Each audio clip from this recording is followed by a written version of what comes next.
Morning.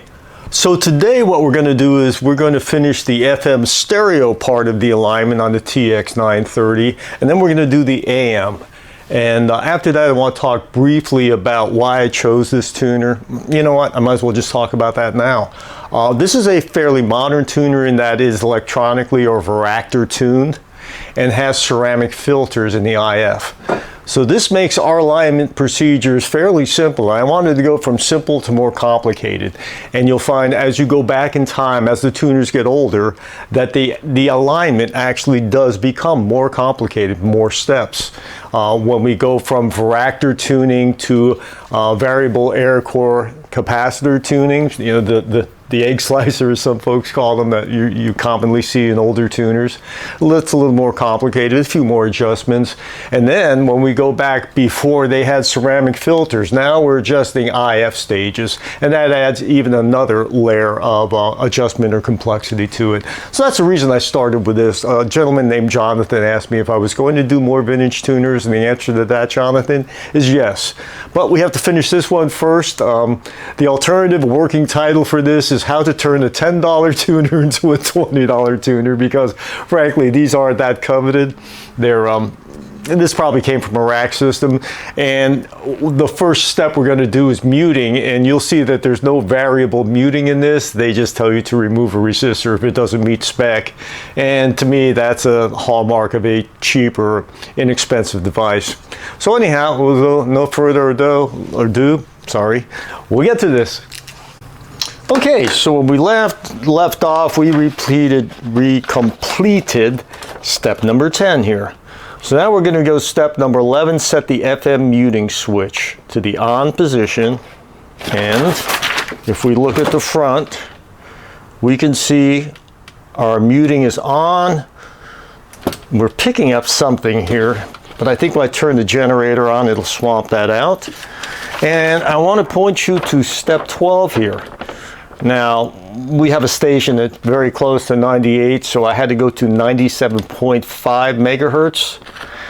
Now, when it says variable, they're not referring to to a variable pot inside the tuner, but rather the generator itself. Okay, so this is what I was saying. We need to have the tuner set to 98, or in this case 97.5 megahertz. And adjustment is R137, which they say, if it does not meet spec, to remove R137. And to me, that's just cheap. You know, variable resistor would have been just a few more cents, but this is an inexpensive piece. So we're going to turn our generator on and set it up for 97.5 megahertz, and they want 28 dB. So we need to look at our chart here. Okay, so to convert dB microvolts to microvolts, 28 is going to be 25.1 microvolts. So let's go and set our generator up, which just popped out of muting.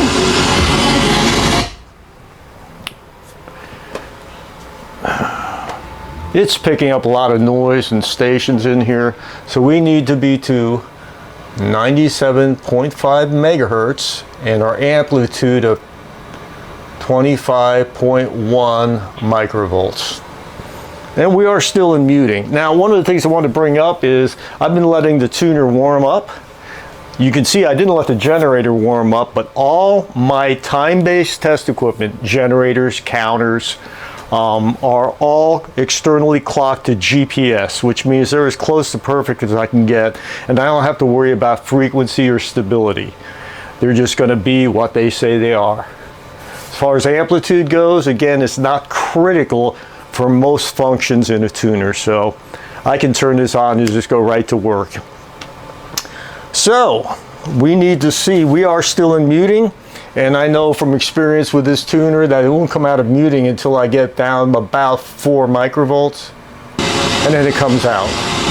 So if we go to 25.1, which is our spec, we're good. So it passes muting. So let's see what our next step is going to be. Now let me zoom back out here because this thing does not focus well when it's zoomed. And we want to go to step 13. We want 80 dB not modulated, and we are going to adjust for 76 kilohertz between number 10 and number 8. Now for this we need to use a frequency counter. 80 dB, that's a lot. It doesn't even show up on my chart. Oh yes it does. That is 10 millivolts, which is ridiculously strong. So I need to turn my counter on, and I need to find my test points. So we need to find test points number 10 and number 8. Number 8 is our ground. So here's our ground, and 10 is right over here. So looking down in our tuner,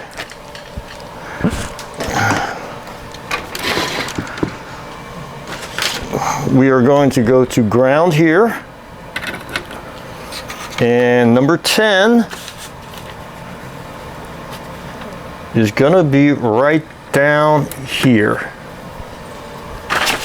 Now when we find that, we need to adjust VR2, and we find VR2 is right here.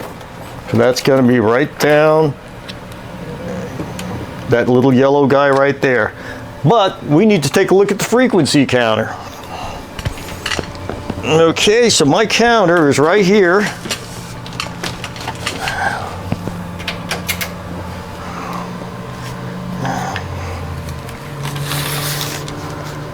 Let's zoom in on this guy.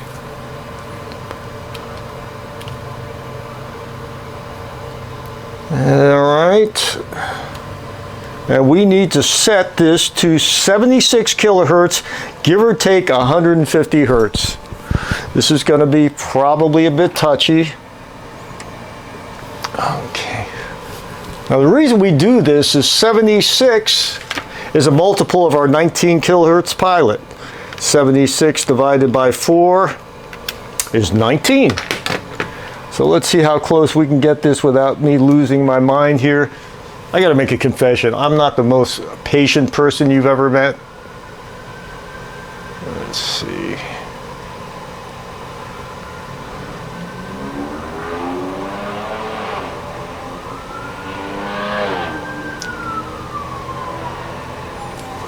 All right.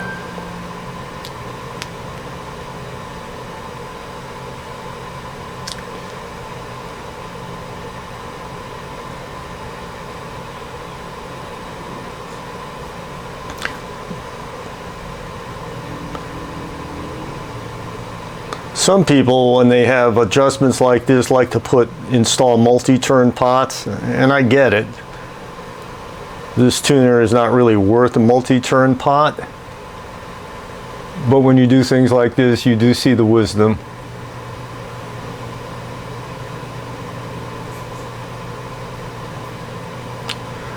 That is technically good.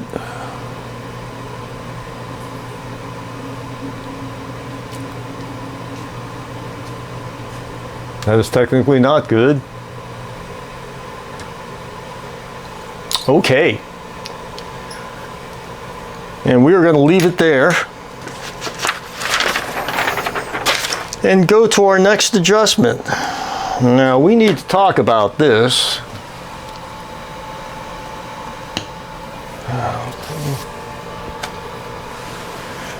Because what they want us to do is we want to adjust so that a leakage of 19 kilohertz, and let me show you this instruction here, because I want to talk about this and I'm going to show you how I'm going to do it, because they just tell you to adjust a lot of these things, but they really don't go into how, and that's something I want to get into here. So if we look at this, we're right here. We need to set pilot modulation as they show here in step number 2. Okay, So we need to connect the FM multiplex stereo signal generator to the signal generator's external modulator terminal. And then we set the modulation to pilot 19 kilohertz plus or minus 7.5 kilohertz deviation only. So now we're going to take a look at the HP or Agilent 8904A. This is the device I use for my external modulation. So let's zoom in on this guy because I want you to see how we do what we do.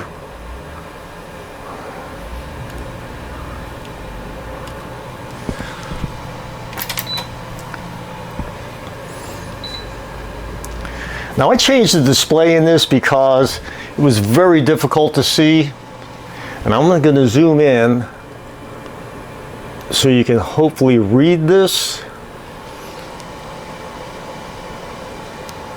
This is FM stereo, and as I had mentioned in an earlier video, not every 8904A out there will have this function. This is an enhanced option 1 function only available after certain serial numbers. And I am going to put that in the title description on this video. I said I was going to do it on the last one, but I didn't simply because we didn't use this.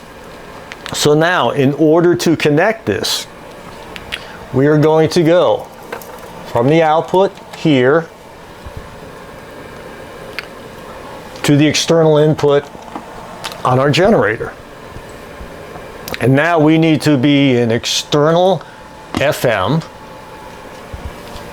We need to go back to our 8904A, and we need to select FM stereo. Next, I'm going to crank the amplitude up because this little red LED says we're a bit low. And when we turn on our modulation, you can see that that goes out. So I need to turn our modulation off and go to pilot only. So if I go to next, here we have our 19 kilohertz and our amplitude is 10%. They want 7.5. So let's see if I can get that. 5. Okay. There we go. I always forget because that's not marked in percent on the button. But there you go. There's our 7.5 kilohertz. So we have that on, and now they want us to adjust so a leakage of 19 kilohertz at the output terminal is balanced between right and left channels and minimized at the same time. Now, one thing I want to point out is on most of these instructions, they tell you what they want, but not how you're going to get it.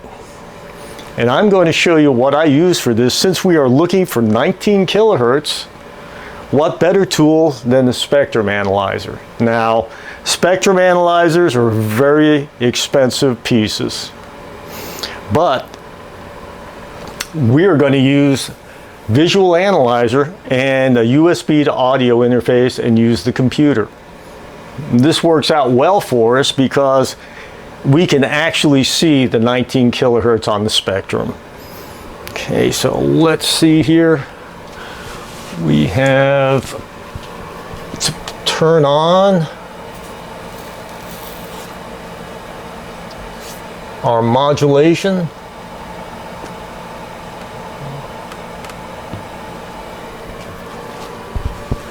Okay, and now we should be good. So let's take a look here.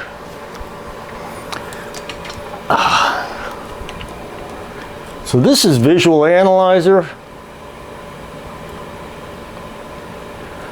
and I'm going to plug the left and right channel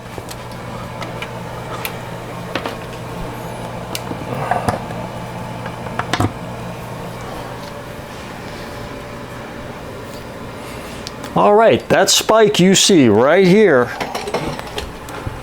is our pilot. Now it's really hard to see, but that is both channels. I'm going to turn the gain up on my USB interface. By the way, my USB interface is the Alesis IO2 I bought when I was recording music. You can get a Behringer, I believe it's a UC222. I've seen them as low as $19. Visual Analyzer is a free download. However, I did contribute to the gentleman who wrote it because it's an excellent tool. So here is our pilot.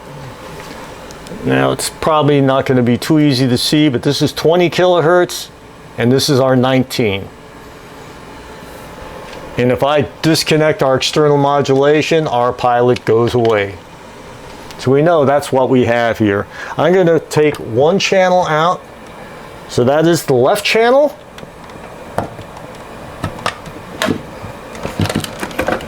And I believe my... Okay, I have a little software glitch here. Every once in a while my USB interface gives me trouble. Okay.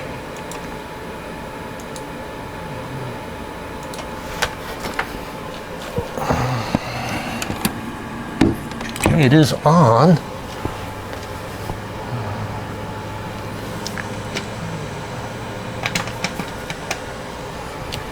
Okay, let me pause this while I sort this out. Okay, so that necessitated a reboot, a little bit of hair pulling, which fortunately is something I have plenty of. So this is our left and right channel. The green is our left, the red is our right. This is our 19 kilohertz. This is 20, 22, and 15. So I set the spectrum up so we could see our spike. And that's our 19 kilohertz. If I remove the external modulation from the generator, it goes away. So we know this is what we're looking for. We need to make sure that the leakage of 19 kilohertz output is balanced between right and left channels and minimized at the same time. So this is the only way to really see what the level of that 19 kilohertz is. You want to look at the spectrum. And fortunately, although you know I have quite a bit of fairly expensive test equipment, this is something you can do on the cheap. I believe I said that you can get the Behringer for less than $20. This is considered shareware or freeware, but I made a donation to the gentleman that wrote it because he obviously put a lot of work into this. So what I'm going to do is I'm going to start to minimize this, and we do that by turning VR1. VR1 is this guy right up here. So I'm going to turn that while we watch the spectrum, and I'm going to have to remove the left and right channel because they're overlaid. It's difficult to see what the amplitude differences are. So as I turn this down, we can see it drops. But we have a mismatch because we have more in the right channel.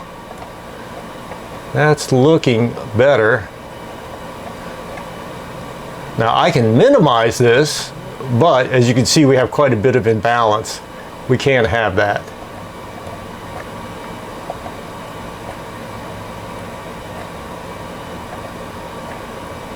I'd say that's getting pretty close to what we want. I don't believe they're going to absolutely be perfect. I think it's more important that we minimize it. Okay, so I'm going to call that our adjustment there. And as I said, they tell you what they want in the manual, but not how you get it. And for my money, this is probably the best way. You want to look at the spectrum. Now, I do have a very expensive hardware-based spectrum analyzer, but it only has one channel. I can put both channels into this. And as I said, the price is right. So let's look and see what the last step of the multiplex alignment is. They want us to adjust T1 for minimum distortion. So we're going to go back to our Keithley and we are going to adjust T1.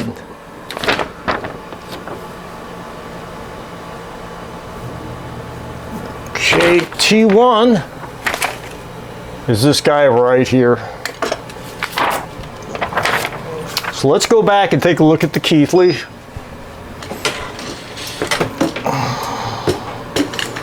And they want minimum distortion. So that tells me we're going to need some signal. So we need to go to our 8904A and turn our signal on. And we want stereo. Even though it doesn't say this, we need stereo modulation. They say they want, and I will show you this right here. They show *3. We need 1 kilohertz left plus right, 19 kilohertz 7.5. So our left plus right is right there.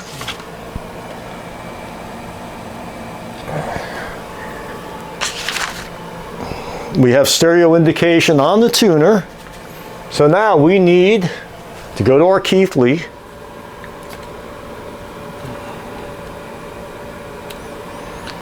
Shift THD, and we need to feed some signal in. And I can tell you that's pretty low, and I don't think we're going to bother getting it any lower or indeed be able to. But we'll give it a twist and see how bad we can make it before we go back and put it back where it was. Okay.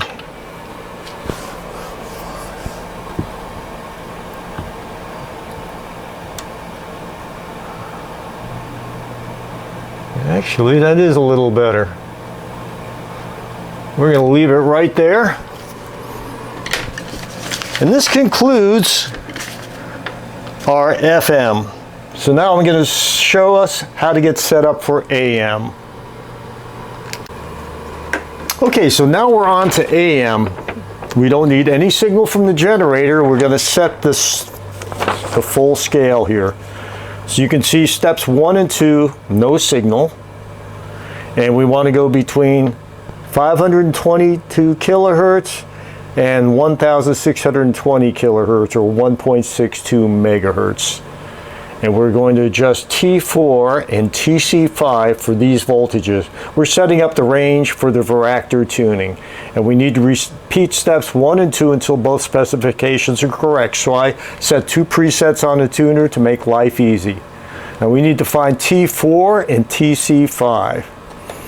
So T4 is right here, and TC5 is diagonally right down below it. So we're going to set T4 on the low end, TC5 on the high end. We need to have 2 volts and 25 volts. So T4, we have 2.107. So let's adjust T4. It should be right here.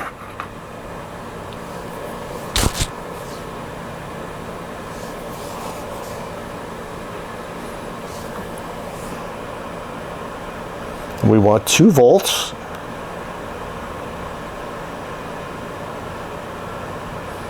And that's good enough. And then we go to the high end, we want 25. We have 24.77. For that we need our capacitor. That's a little stiff. And of course, it's turned the wrong way at first. Here we go. And we have 25.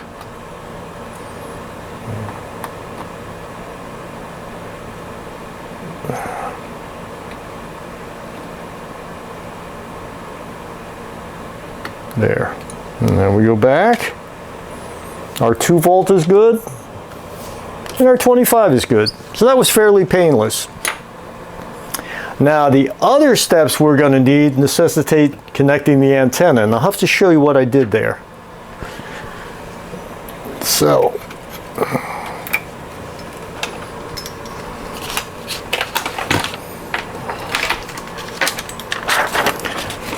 what they want is they want the furnished AM loop antenna between the antenna terminal and ground. Unfortunately, I don't have that antenna, so I took one out of my scrap pile. So I have a simple loop stick, and I just connected 2 of the wires. And then what we want is the AM signal generator to the AM antenna terminal through a 10K resistor. So let me show you how we did that. So we have these 2 wires for our loop. We have a 10K resistor here. And then we have our coax that's going to our signal generator. And we're going to have to set our generator up. I need to be very careful because I don't want that coming off. And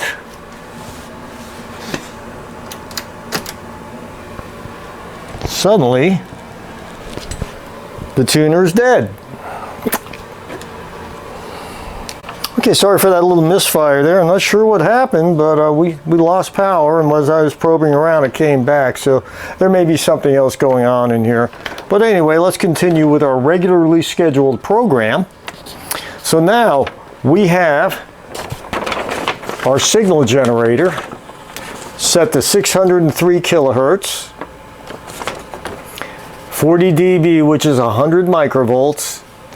We have the tuner under test set to 603 kilohertz, and we're going to set T3 for maximum voltage, which means we're going to go back to the Simpson. Now, before I go any further, I want to show you on our generator how that was set up. Now, we were in FM, okay? So, we need to be on AM. We want 603 kilohertz. We need to be on AM, and it's set at 50% modulation.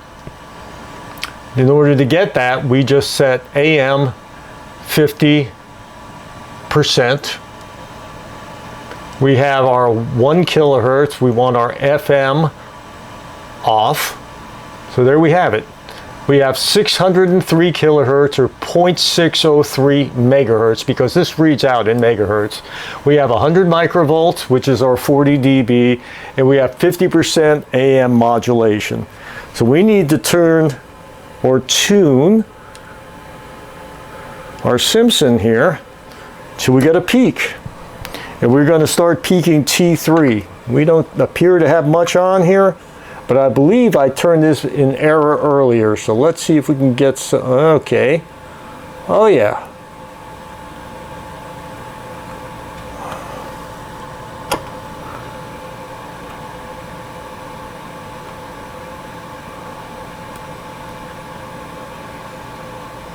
Okay, we got quite a peak on here.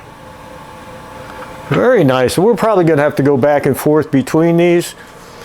But we need to also set our generator up so we can toggle easily between these 2 steps. Now, they want us to go between 1395 kilohertz and 603 kilohertz, which means we need to have an increment set of 792 kilohertz. So let's set that up. I'm going to go to my generator here, and we're going to set an increment, frequency increment 792 kilohertz. So now our increment and decrement arrows will give us both our adjustments that quick. And I've already done the presets.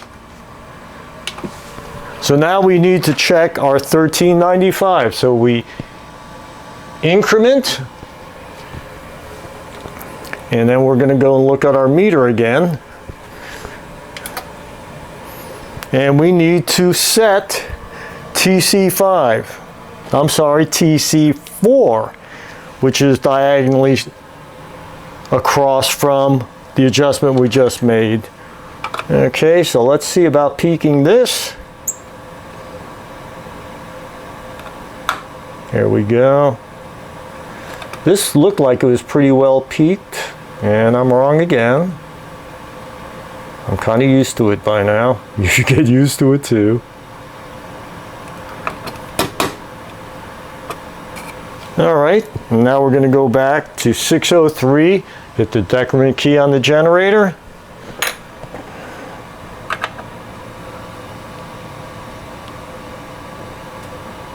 And we get a little more there.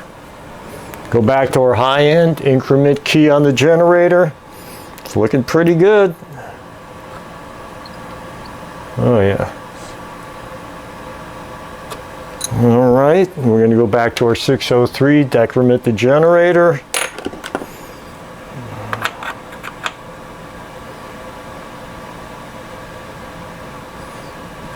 And I think we're pretty well peaked up. So now, let's see what we have.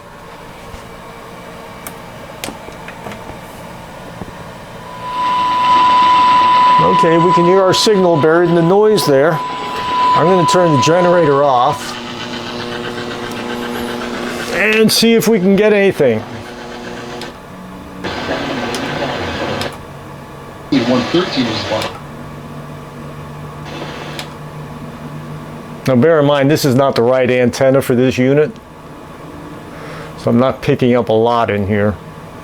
My garage is pretty bad that way anyway. Inverter IQ8.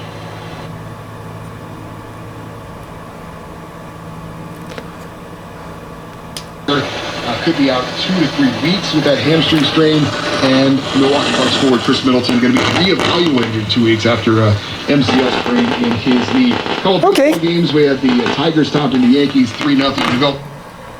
All right, I'm going to take a moment and connect an FM antenna here, and we'll see if we can get anything. FM's usually a little better because I do have an antenna in the garage here.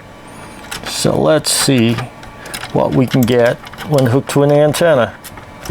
Now I can't stay on any station or I'll be in violation of YouTube's copyright policies, but we'll go through the dial and see what we can get.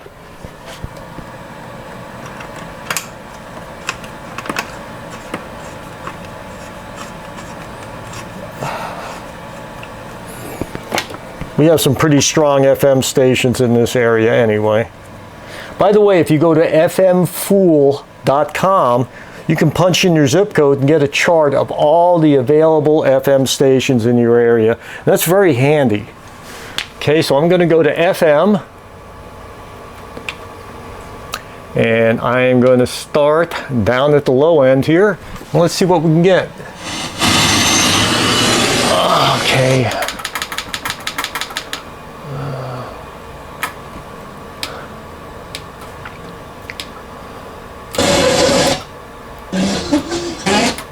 They got me, and I...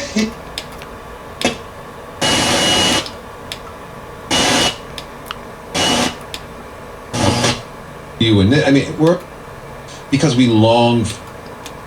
No.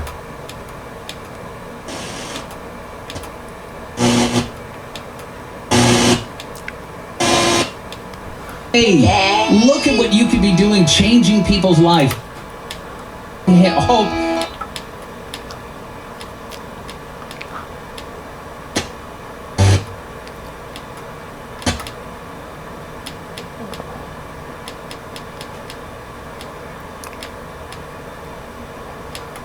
Stuff, ornate rugs, the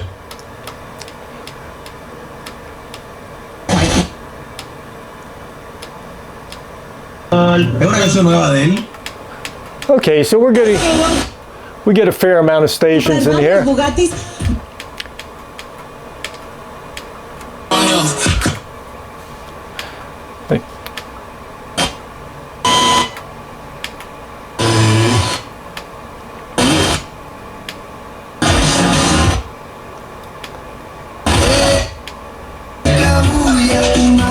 Okay, so anyhow, we're getting AM and FM. Not bad on a tuner that was completely dead before. And I'm going to stop this video here before it gets as long as the other one did. So I hope you all learned something, found the video informative, and as always, I like giving back to the community that has given me so much. Thanks a lot, and we'll talk again soon.